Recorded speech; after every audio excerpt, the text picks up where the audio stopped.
listener production. Hi, Natarsha Belling with you and welcome to the afternoon edition of The Briefing. Coming up in our deep dive, pressure is growing on the royal family as the fallout continues over Virginia Giuffre's bombshell new memoir, which was released this week. We'll unpack the concerning new allegations about Jeffrey Epstein and Prince Andrew and why some royal experts say this latest scandal may even force King Charles to abdicate. But first, let's check the afternoon headlines this Wednesday, the 22nd of October. South Australia's Attorney-General has called for a review of the decision to grant parole to Snowtown killer James Vlassakis. In August, the South Australian Parole Board announced Vlassakis would be released after serving 26 years of his life sentence.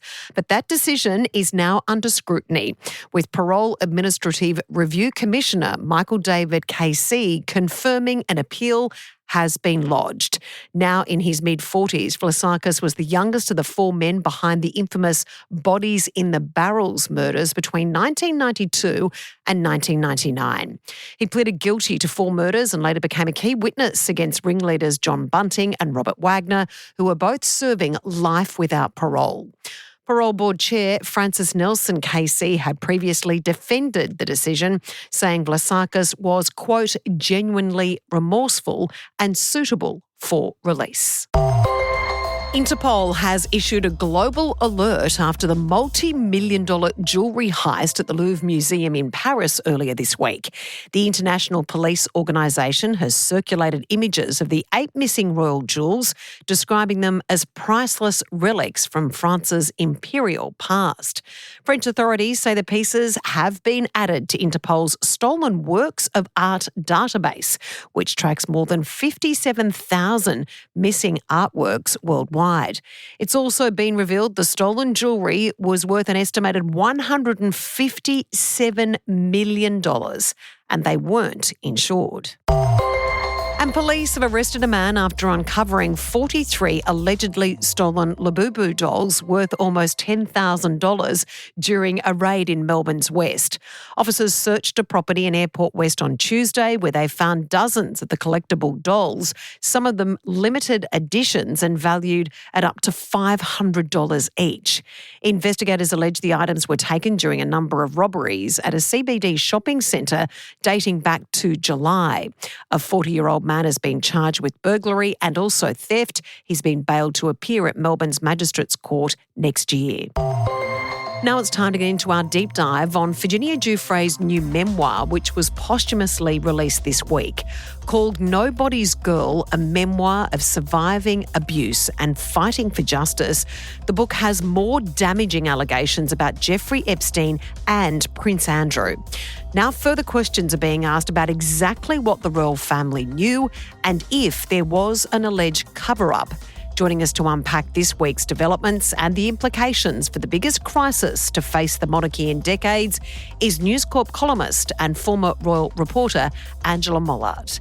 And a warning for our listeners, this conversation contains a number of confronting themes, including suicide and allegations of sexual abuse. Angela, thanks so much for joining us. We knew for quite some time, a number of months, that this memoir was going to be released by Virginia Giuffre. We know that it's hit bookshelves across the world this week, our time. Are you surprised by some of these new allegations that Virginia has revealed? Look, obviously, this is a posthumous memoir. She, of course, took her own life earlier this year, but she wrote it and finished it just 21 days before her death. And what we now learn from this is a lot more detail about those 3 occasions in which she was sexually assaulted, she claims, by Prince Andrew. There's a bit more detail. Look, a lot of this information was given in court over the years when she was making claims. But what we've got now is a lot more detail. She's also claiming that Prince Andrew used online trolls to harass her and to cause her lots of... Basically, the claim is that he was trying to shut her up. But there is also one claim, a really disturbing claim in the book, that on the 3rd occasion that they had sex together, that it was an orgy and there were 8 other young women involved, and that she was in fact pregnant at the time and miscarried shortly after. So very, very damning claims against Prince Andrew. And on that specific occasion with that allegation about the orgy with a number of other women, disturbingly, Angela, it's alleged that Jeffrey Epstein made some flippant comment saying, well, it's easier if they can't speak English. That's right. I mean, throughout this book, Virginia makes comments about the fact that Jeffrey Epstein, when she at first comes to give him a massage and she's asked to take her clothes off, he makes a really vile comment about the fact she's wearing little girl's panties. She's only 17 and she's not that highly sexualized at that stage, although we do know a lot more about what happened to her in her younger years in terms of her being abused, she claims, by her father and by a family friend. Then she ends up in a juvenile detention facility and what seems to be a sort of foster home where she was further sexually abused. She paints a picture of somebody who was, of course, very damaged, and those are the people that Ghislaine Maxwell and Jeffrey Epstein would then prey upon to work for them. And doesn't that also allude to the fact that these people were predators because they picked the most vulnerable and broken people then to allegedly traffic to this incredibly high-powered group of men that we now know there are pretty serious allegations regarding who was involved. We saw this happen, Angela. We saw almost the royal family tried to get ahead of this memoir dropping because there were allegations they may have been concerned about what was in this new book by Virginia Giuffre. Tell us about the statement they made over the weekend, our time, the royal family. That's right. So Prince Andrew himself came out with a statement saying that he was going to be dropping his title as Duke of York and his status as a member of the Order of the Garter. Now, what was interesting about this, Tash, is that he made that statement himself. He said that it was in consultation with the rest of the royal family. But I don't think the king has got ahead of the narrative on this. The fact that Andrew is allowed to make that statement, and now there are massive problems brewing in the UK with the fact that these titles are just now dormant. They're in abeyance. They haven't been stripped. It has to go to Parliament, to an act of Parliament for these titles, for the Duke title to officially be taken off him. So that just sitting there now not being used, there's a lot of MPs in the UK who are now demanding that an act of Parliament is used, which is the only way it can happen, to actually fully strip him of that title so that he can never have it again. Of course, there are implications for his daughters. If he's no longer the Duke and Duchess of York, of course, Sarah Ferguson has been stripped too of the Duchess of York title. What that might then mean for Princess Beatrice and Princess Eugenie, we don't know that yet. There's also a push that he actually should be removed of the prince title. Of course, that is a hereditary, that's a birthright. The Queen, he became a prince when the Queen gave birth to him.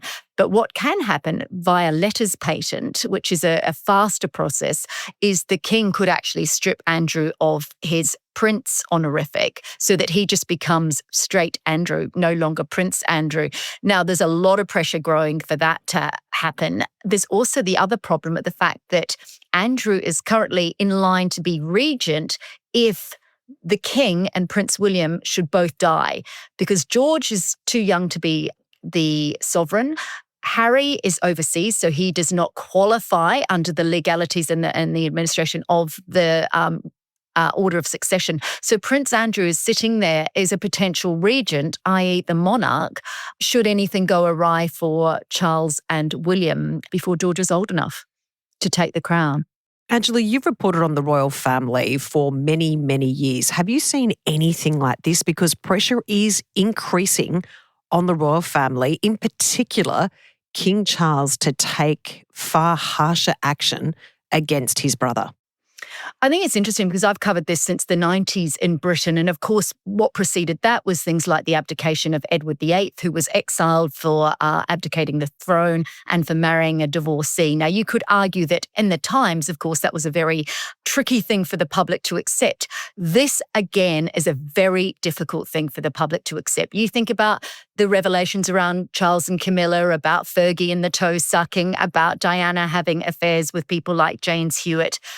This is a different category. This is where the establishment in the UK and those various institutions are now stepping up. The police, the parliament, people like the Crown Estates who are drawing attention to where Andrew lives and what's happening behind the scenes on that. There are a lot of institutions, the editorials and all the major newspapers like the Times and the Telegraph are making very stern claims about what should happen from here. There's huge pressure on the monarchy. There's even so far, Tash, comments from some saying that the king should abdicate and that Prince William should take the crown because he's a known modernizer, and that if he were to take the crown, then a lot of those titles would go. Andrew would lose the Prince title. The Duke and Duchess of Sussex would likely lose their titles. He's seen as a much more hardline force for the modernising of the royal family. So I've never seen commentary like it. And of course, we live in a social media era where the constancy in the headlines. But I woke up this morning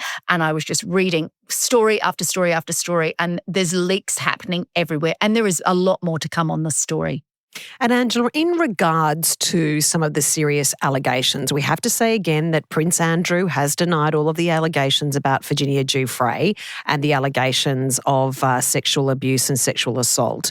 But we know that he did make a significant payment to Virginia Giuffre was it estimated around £16 million was some estimation. There hasn't been any clarification of that as yet. Between 12 and 16 million pounds. And, obviously the conversion in dollars puts that around anything from 20 to 30, 40 million dollars. So a significant sum.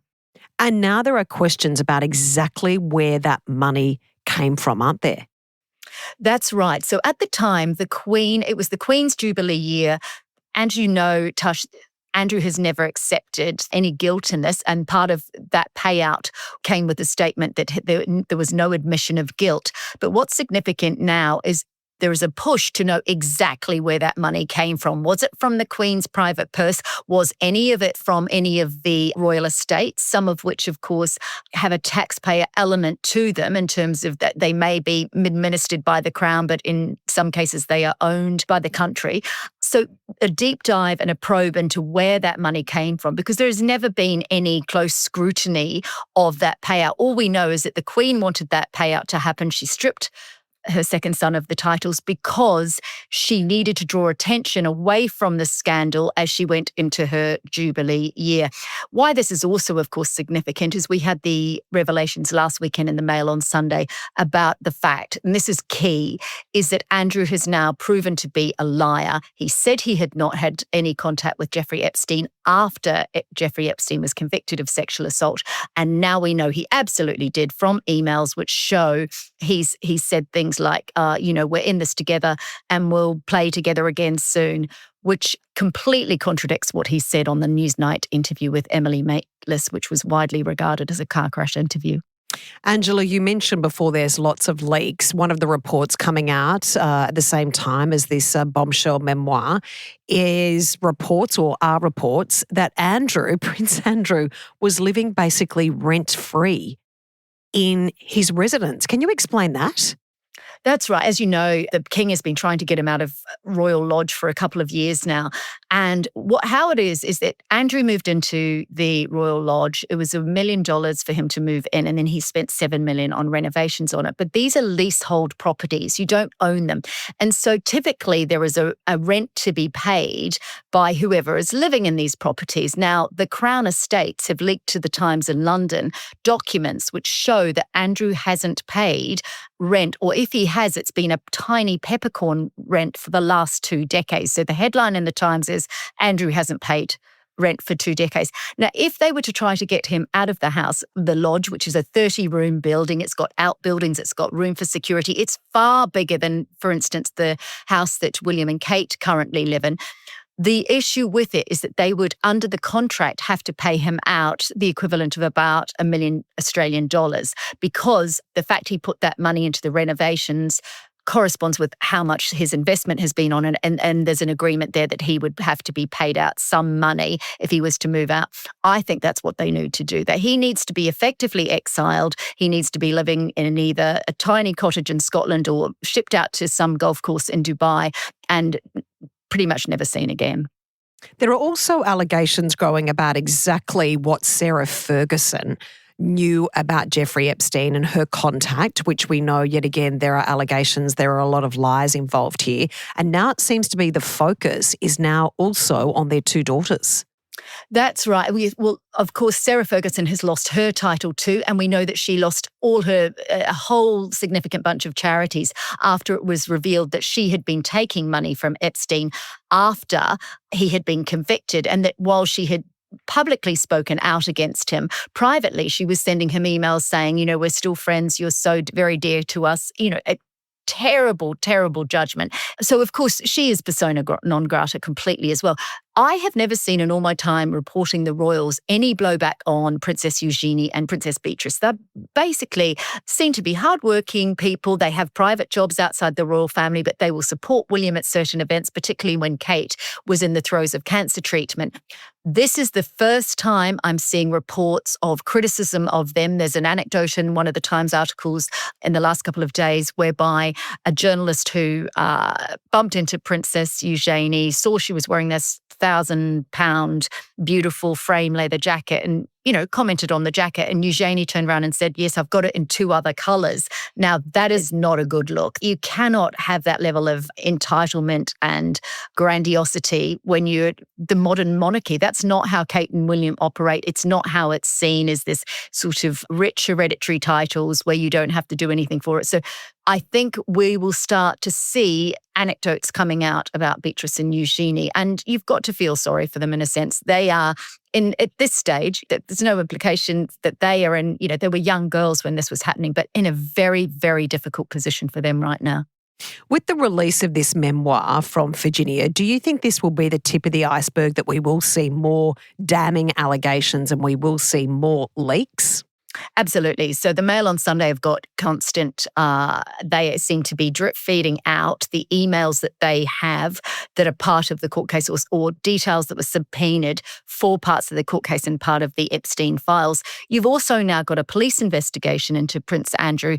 The Metropolitan Police in the UK are now looking into the claim that he used Virginia Giuffre's social security number and her date of birth and gave them to his private not private, it was a taxpayer-funded security guard, and asked that person to look into and to dig around on Virginia. Now, there's 2 things that are wrong there. That it's a breach of privacy to have someone's social security number, and the question being, if he didn't know her, how did he get it?